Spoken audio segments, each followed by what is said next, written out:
हाँ तो जी, नई पैकेजिंग पुराना माल और यूक्लिड भाई ने किया कमाल।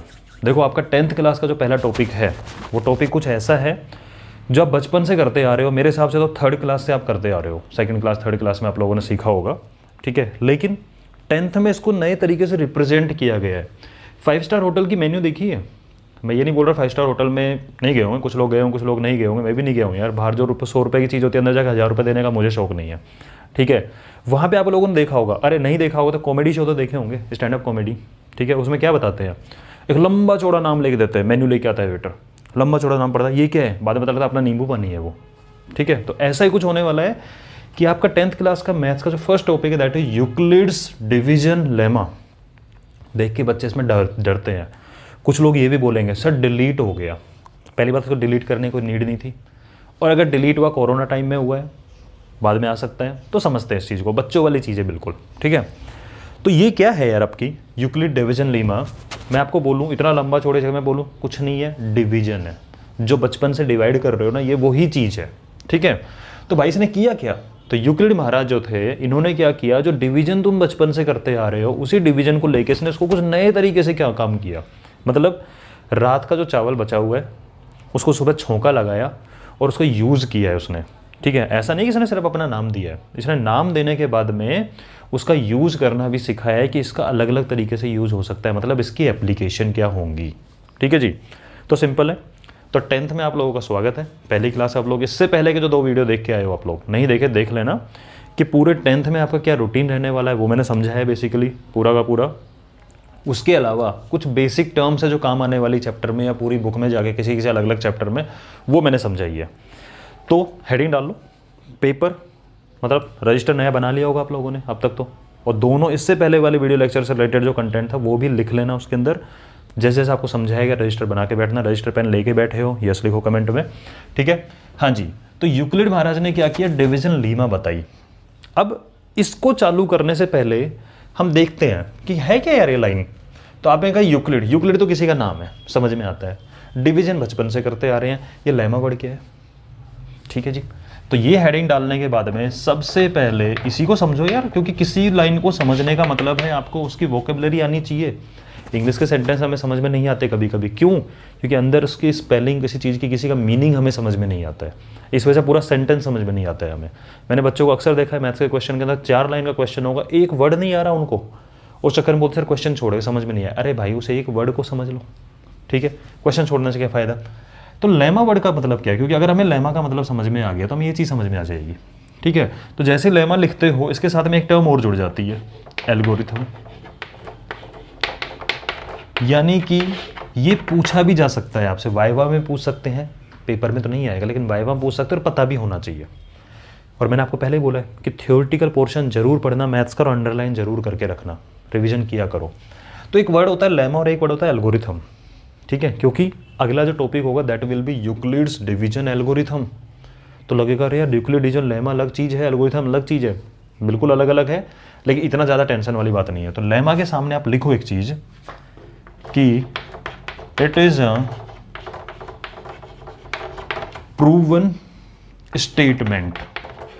लिख लो, फिर इसका मीनिंग समझाता हूं आपको। It is a proven statement used to prove something else. क्या मतलब है इसका, कुछ नहीं है, लेमा एक ऐसा स्टेटमेंट होता है जो ऑलरेडी प्रूव कर रखा है किसी ने, ऑलरेडी प्रूव है वो, और उस स्टेटमेंट को हम यूज करते किसी और चीज को प्रूव करने में, समझ गए। तो लेमा क्या होता है, एक प्रूवन स्टेटमेंट होता है।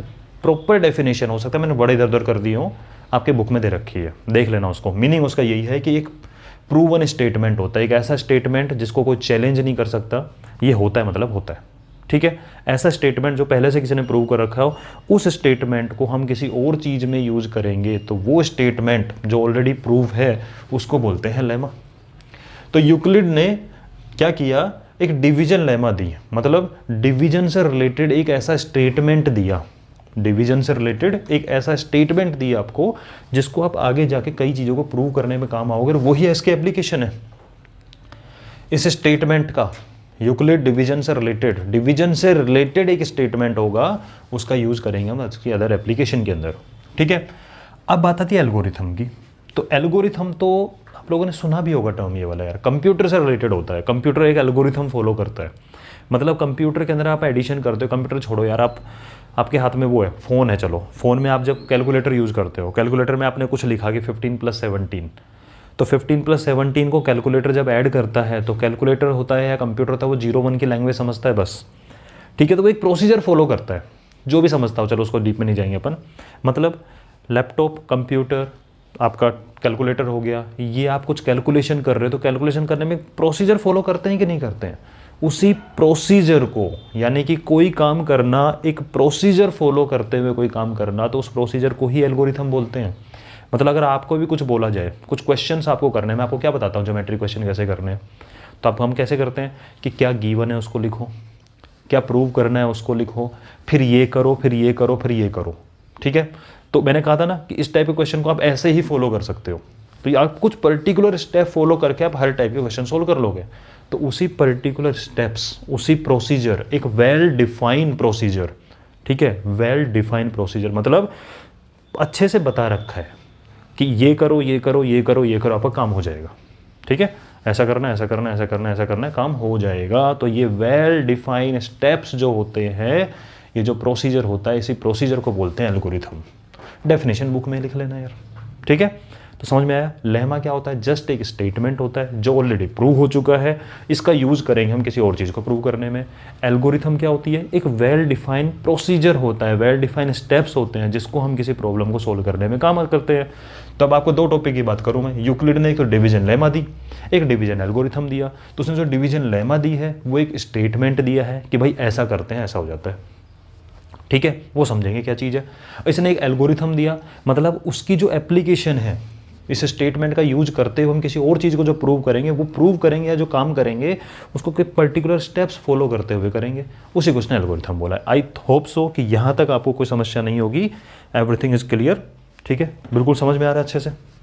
अब हम समझते हैं कि एक्चुअल में ये डिवीजन लेमा क्या है, ऐसी कौन सी चीज़ थी, ठीक है, ऐसा कौन सा रात के चावल थे जो हम जानते हैं कि जिसको इसने नया छोका लगा के सुबह सुबह, पर मेरे को बड़े टेस्टी लगते हैं यार रात के चावल, सुबह दोपहर बनाओ, प्याज टमाटर डाल के मस्त मस्त मजे आते हैं उसको खाने में, ठीक है। डायरेक्ट बने चावल इतने अच्छे नहीं लगते जितने बने हुए चावल को दोबारा फ्राई करके अच्छा लगता है। तो यार इसने ऐसा क्या दिया था, तो हम समझते हैं कि हम जानते क्या है, क्योंकि हमें ये पता लग जाएगा हम जानते क्या है, फिर देखेंगे ना इसने क्या मोड़ तोड़ किया उसके अंदर, अपना नाम क्यों दे दिया इसने, ठीक है। तो आप मुझे बताओ, अगर मैं आपको सिंपल बोलूँ कि मुझे 17 को डिवाइड करना है 4 से, 17/4 यहाँ डिवाइड के लिए यूज़ कर रहा हूँ मैं, 17/4 एक रेशनल नंबर नहीं दे रहा हूँ, मुझे 17 को 4 से डिवाइड करना है।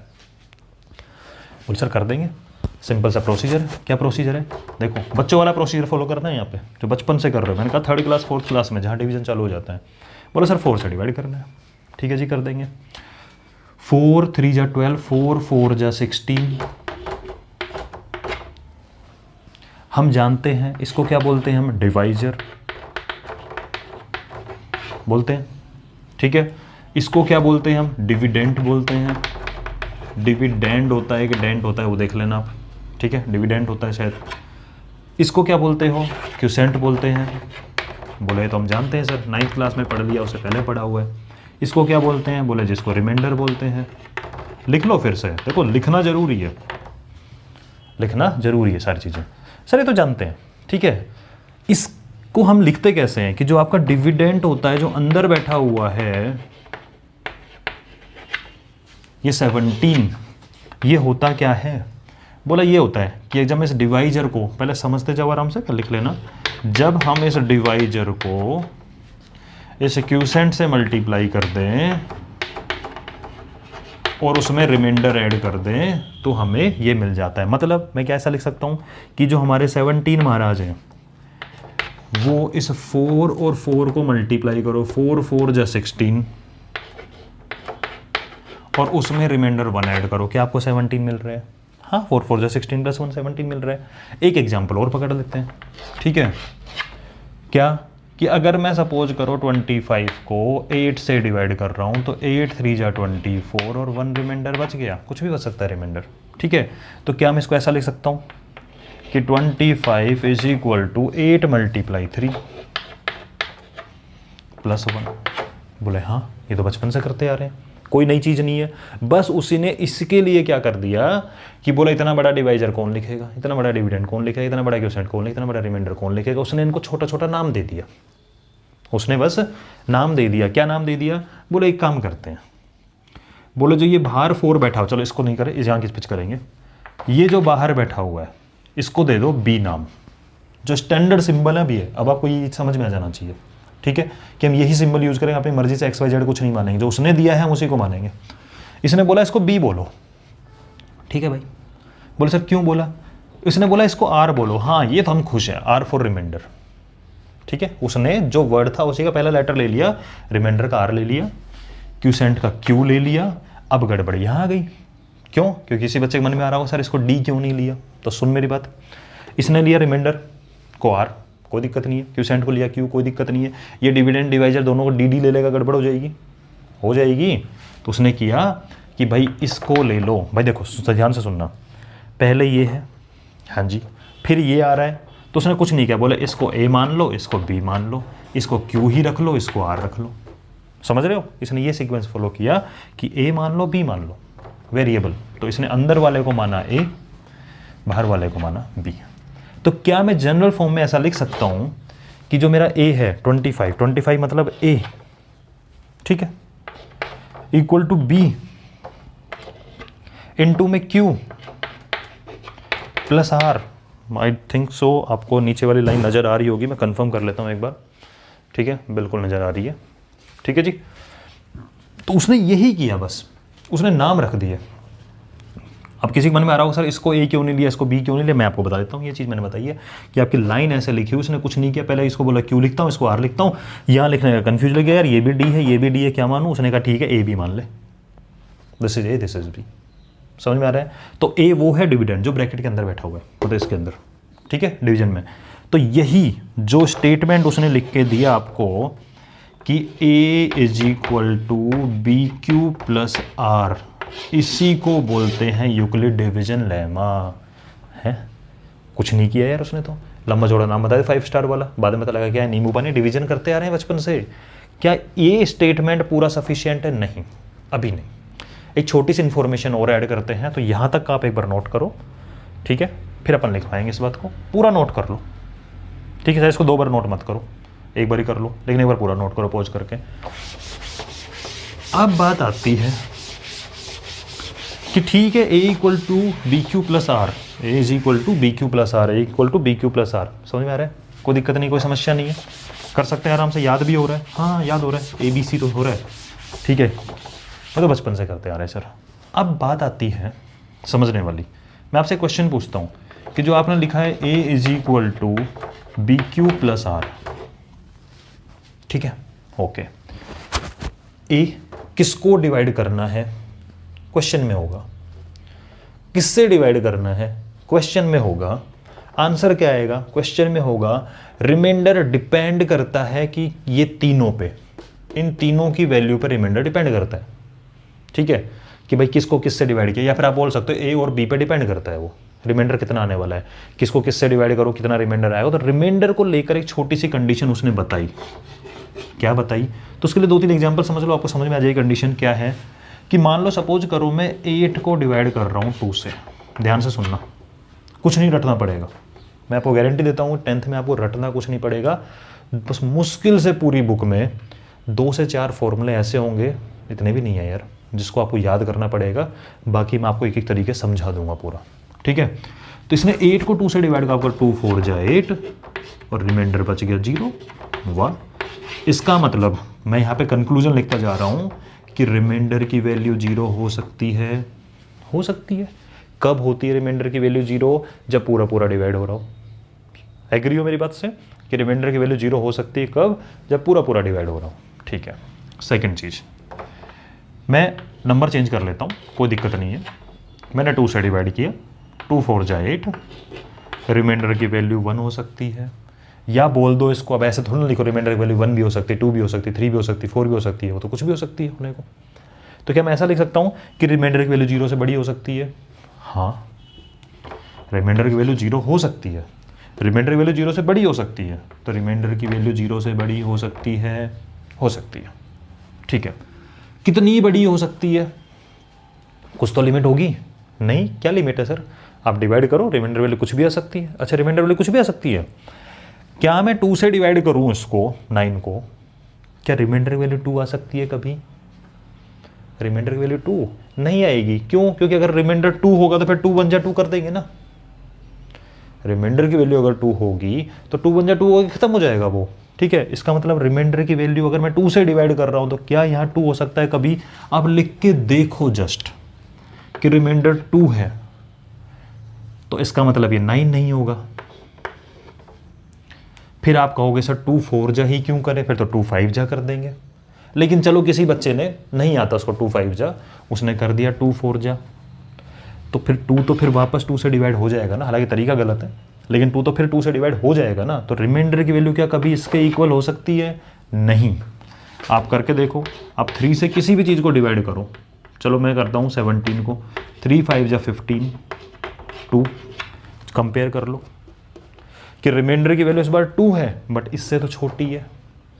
तो रिमाइंडर की वैल्यू डिवाइजर से हमेशा छोटी होती है। तो क्या मैं ये स्टेटमेंट लिख सकता हूँ कि remainder is always less than divisor, यानी जिससे डिवाइड करूँगा उतनी वैल्यू रिमाइंडर में कभी नहीं आ सकती। आप एक एग्जाम्पल मुझे निकाल के दिखा देना जिसमें आती हो। नहीं, हमेशा छोटी होगी रिमाइंडर की वैल्यू, क्योंकि लॉजिकली सोचो यार, अगर 3 होता तो 3 3 3 1 जा 3 हो जाता ना। ठीक है, that is not possible. Remainder equal आ ही नहीं सकता, क्योंकि आप इसको फिर 2 5 जा करोगे, फिर 0 ही हो जाएगा। ठीक है, तो यहाँ से हमने कंक्लूजन निकाला। डिफरेंट एग्जांपल्स जो बचपन से आप करते आ रहे हो, ये आप एग्री कर रहे होगे, इसकी वैल्यू रिमाइंडर की हमेशा से छोटी होती है। बट ऑब्जर्व नहीं किया हमने इस चीज़ को, आज ऑब्जर्व करवा रहा है। यूक्लिड जी कह रहे हैं तुमने जो पढ़ रहे हो बचपन से, इसको जरा दोबारा सीखो कि तुम क्या क्या मिस कर रहे थे। अब उसने जो इतनी चीज़ें बताई है ना, इनका यूज भी सिखाएगा, जस्ट यही चीज़ नहीं बताएगा कि हाँ ऐसा होता है ऐसा होता है। बोले हम जानते हैं, बस हम ध्यान नहीं दे रहे थे इस चीज़ पे कि ऐसा होता है, लेकिन हम जानते हैं। लेकिन क्या कह रहे हैं, मैं 2 एप्लीकेशन बताऊंगा इसकी, 2 एप्लीकेशन इसका यूज करते मैं 2 काम करूंगा, तो वो 2 काम भी सीखेंगे हम। तो यहां से मैंने कंक्लूजन ये निकाला, क्या निकाला कंक्लूजन, कि जो रिमाइंडर है यहां पर, इसकी वैल्यू 0 हो सकती है। बोला जी बिल्कुल। इसकी वैल्यू बड़ी हो सकती है 0 से, बिल्कुल, लेकिन इसकी वैल्यू हमेशा छोटी होगी। किससे? डिवाइजर से। डिवाइजर मतलब जिससे डिवाइड करते हो। ठीक है, यहां हम डिवाइजर किसको बोल रहे हैं? बोले किसको बोल रहे हैं?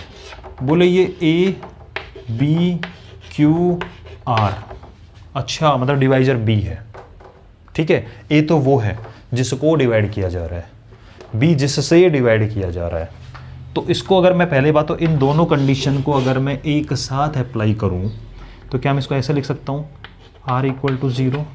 हाँ, लिख सकते हो भाई। आप इसको रीड कैसे कर रहे हो? r equal to 0। इसको सेम रीड करो, r इक्वल टू 0। बात तो वही है, इधर उधर करो, कोई फर्क नहीं पड़ेगा। किसी बच्चे के मन में क्वेश्चन आएगा, सर इसको उधर ले जाते हैं, इसको उधर, साइन चेंज हो जाते हैं बेटा। तो जब तू r को उधर ले जा रहा था तूने माइनस कर दिया, तो 0 किधर ला रहा है, माइनस के, दोनों माइनस कैंसिल हो गए ना। इसका मतलब जब पूरा का पूरा पलट देते हैं मामला तो साइन चेंज नहीं होते हैं। और आप खुद सोचो, कॉमन सेंस लगाओ, आप रीड करो r इक्वल टू 0। ये भी तो रीड ऐसे करेगा, r इक्वल टू 0, समझ गए? इसको रीड करो r ग्रेटर देन 0, तो क्या मैं इसको ऐसा लिख सकता हूँ, r ग्रेटर देन, जिधर मुंह खुला वो बड़ा होता है, 0। रीडिंग मारो उसकी, r greater than 0, r greater than 0, r greater than 0। Same तो लिखा हुआ है, मैंने जस्ट राइट साइड की चीज़ लेफ्ट में, लेफ्ट की चीज़ राइट में लिख दी। अब इन दोनों कंडीशन को अगर मैं कंबाइन करूं तो क्या मैं ऐसा लिख सकता हूं, r, और ये है 0, और इन दोनों साइन को मैं कंबाइन कर रहा हूं तो क्या मैं ऐसा लिख सकता हूं, r greater than 0, r equal to 0। मतलब अब किसी के मन में आएगा ग्रेटर देन इक्वल टू 0 का मतलब क्या होता है? तो ग्रेटर देन इक्वल टू 0 का मतलब होता है ग्रेटर भी है तो भी सही है, इक्वल है तो भी सही है, मतलब ग्रेटर और इक्वल। ठीक है, नाउ और एक कंडीशन ये है, r लेस देन डिवाइजर। तो क्या मैं इसको ऐसा लिख सकता हूँ, r लेस देन डिवाइजर, और डिवाइजर हमारा क्या है, b है, ये वाली चीज़। अब मेरे पास में 2 चीज़ें हैं, ये ऐसा कि r greater than equal to 0 लिखा हुआ है, r लेस देन b लिखा हुआ है। क्या इन दोनों को मैं पास पास लाऊं तो मुझे r और r सेम नज़र नहीं आ रहा? r है तो 2 r लिखने की क्या नीड है? क्या मैं एक ही r लिख दूं? हाँ लिख दो। और आर के इधर ऐसा लिखा हुआ है लिख दो, और आर के इधर ऐसा लिखा हुआ है लिख दो, तो क्या ये कंडीशन में किसी को प्रॉब्लम नहीं होगी? कुछ नहीं किया, जस्ट लेके आया हूँ। तो आप इसको रीड करो। क्या, कैसे रीड करोगे कि सर आर 0 से बड़ा हो सकता है, बिल्कुल सही है, हो सकता है। आर इक्वल हो सकता है 0 के, बिल्कुल सही है। आर छोटा होगा b से, आर छोटा होगा डिवाइजर से। रीडिंग करनी आगे इसको। तो अब इन सब को लिखने के बाद में अब आपको क्या लिखना है next? So if we have two integers a and b, कि हमारे पास में अगर दो इंटीजर हैं a एंड b, ठीक है, एंड इफ a, देखो मैं बुक की लैंग्वेज नहीं लिख पा रहा हूँ, वहाँ लिखी हुई है, पढ़ लेना एक बार, उसको जरूर पढ़ना।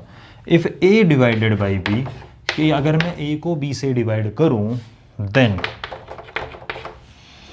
a is equal to b q plus r, ठीक है, a equal to B Q plus r होगा, ठीक है, and r is less than b और ग्रेटर देन इक्वल टू 0। और ये जो दोनों चीज़ों को एक साथ लिखा जाता है, सिर्फ इतना नहीं, कुछ बच्चों की आदत बन जाती है सिर्फ इतना लिखने की, बेटा इसको मिस मत करना, काम आएगा। इन दोनों चीज़ों को, भाई आपने ये लिखा और आर की बारे में बात बताओ ना कि आर क्या क्या हो सकता है, तो आर 0 से बड़ा हो सकता है, आर 0 के इक्वल हो सकता है, आर b से छोटा होगा। इस दोनों चीज़ों को कंबाइन करने को ही बोला जाता है यूक्लिड डिवीजन लेमा।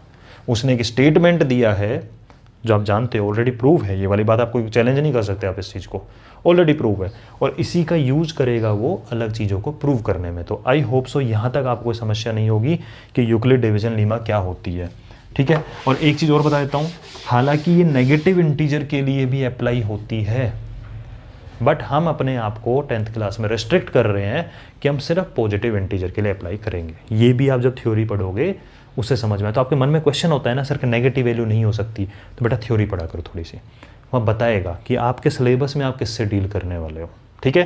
तो आई होप सो आपको यूक्लिड डिवीजन लीमा का मीनिंग समझ में आ गया होगा कि एक ऐसा स्टेटमेंट, ये वाला स्टेटमेंट पूरा मैथमेटिकल फॉर्म में ये स्टेटमेंट है, ठीक है, थियोरेटिकल फॉर्म में ये स्टेटमेंट है, वो बुक में दे रखा है, उसको पढ़ लेना। यही चीज़ें जो मैंने आपको बताई है डिटेल में, ठीक है। तो इसी स्टेटमेंट को बोलते हैं लेमा, और इसका यूज करके वो दो काम करके देगा आपको। कौन कौन से? तो आपकी नेक्स्ट हेडिंग डलनी चाहिए एप्लीकेशन ऑफ, मैं तो शॉर्ट में लिखा, आप लिखो application of Euclid's division Lima. और इसकी एप्लीकेशन मतलब यूज, आप क्या यूज करोगे, बस पढ़ लिया ये यूज होता है, नहीं, दो यूज होंगे। तो पहला यूज और दूसरा यूज पहले लिख लेते हैं, ठीक है, फिर समझाऊंगा उनका मीनिंग। पहला यूज होगा टू फाइंड HCF ऑफ 2 और मोर नंबर्स। सिर्फ लिख लो एक बार, मैं मीनिंग समझा दूंगा इनका, और नेक्स्ट क्लास से आपको इनके एप्लीकेशन को डिटेल में समझाया जाएगा, तो सिर्फ मीनिंग समझेंगे इसका। दूसरा, to represent even odd integers और एटसेट्रा इन डिफरेंट फॉर्म्स। ये दो एप्लीकेशन है, ठीक है, जस्ट लिख लो, मीनिंग समझाता हूँ इनको मैं आपको। किसकी दो एप्लीकेशन होंगी, जो आपने स्टेटमेंट लिखा है a equal to B Q plus are, समझ गए ना यहाँ पे क्या क्या चीज़ें हैं, and r is less than b greater than equal to 0। पूरा पढ़ने की आदत डालो, और उसको हम यूज करेंगे दो काम करने में। पहला है HCF फाइंड करना। देखो आपको HCF निकालना बचपन से आता है कुछ लोगों को, कि ऐसे हमें 2-3 नंबर के HCF निकालते, कॉमा लगाओ, डिवाइड करते जाओ, सबको सबके 1 ले आओ, इन सबको मल्टीप्लाई कर दो, दैट इज HCF, ठीक है, हाईएस्ट कॉमन फैक्टर। ये चीज़ होती है जिसमें आपको बोलूँ कि 2 और 4 के HCF क्या है, तो हाईएस्ट कॉमन फैक्टर 2 ही है ना, 2 को भी डिवाइड कर सकता है, 4 को भी डिवाइड कर सकता है, वो बड़े से बड़ा नंबर जो दोनों को डिवाइड कर दे, HCF, ठीक है। दूसरी एप्लीकेशन, आपने प्रीवियस अगर वीडियो लेक्चर देखा हो तो उसमें मैंने समझाया था कि इवन इंटीजर जो होते हैं उसको आप 2x लिख दो, 2x प्लस 2 लिखो, 2x प्लस 4 लिखो, आप 4x लिखो, उसको 4x प्लस 2 लिखो, ठीक है, आप 6x लिखो, 6x प्लस 2 लिखो, 6x प्लस 4 लिखो, आप ओड इंटीजर को 2x प्लस 1 लिखो, 2x प्लस 3 लिखो, 2x प्लस 5 लिखो, या 4x प्लस 1 लिखो, 4x प्लस 3 लिखो, 4x प्लस, पूरा समझाया मैंने वहाँ पे आपको। ये मैंने जस्ट आपको एग्जाम्पल ले लेके समझा दिया।